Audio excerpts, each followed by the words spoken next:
দেখো বন্ধুরা, আজকে রবিবার। দেখো কালী মাকে কি সুন্দর গয়না দিয়ে সাজিয়েছে আমার মাম্মা। কি সুন্দর লাগছে না বন্ধুরা? আমার তো খুব সুন্দর লাগে এরকম করে সাজালে।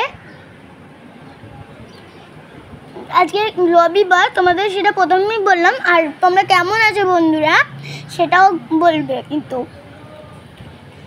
আমরা দুজন তো ভালোই আছি, দেখতে থাকো। এই দেখো, তারপরে আজকে ছোট ছোট চিংড়ি, মানে চিংড়ি বলছি, কাঁকড়া হবে। দেখো এই যে ওটা তেল বার করেছে, মানে ডিম, তারপরে যে তেল ভাজা, এই যে লঙ্কা, তারপরে এটা আদা মশলা বাটবে বলে ওরকম করেছে।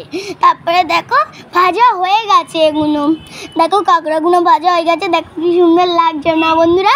দেখো তারপরে পেঁয়াজ, তেল, বাটা মশলাটা এবার দিয়ে নাড়াচাড়া করবে। এবার মানে একটু লবণ দেবে, তারপর টমেটো দেবে, নাড়িয়ে নিল, তারপর একটু হলুদ দিল, তারপরে মানে হলুদ দিল, এটা তারপরে লঙ্কা, এটা এবার কাঁকড়া ভাজাটার মধ্যে হয়ে গেছে। কাঁকড়া ভাজাটা হয়ে গেছে, তারপর ঝোলের মধ্যে দিল।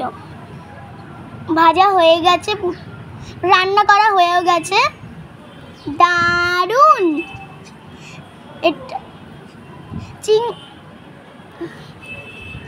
এই দেখো, এটা দেখো, এটা আলু ভাজলো প্রথম, তো তারপরে দেখো মাংস, তারপরে এটা হলো মাছ, ছোট ছোট মাছ, চুনো মাছ বলে ওই ছোট ছোট মাছগুলো। তারপরে দেখো সব রান্না করা হয়ে গেল। এবার তোমাদের যদি ভিডিওটা ভালো লাগে, লাইক সাবস্ক্রাইব করে কিন্তু সাথে থাকবে। Tata, by.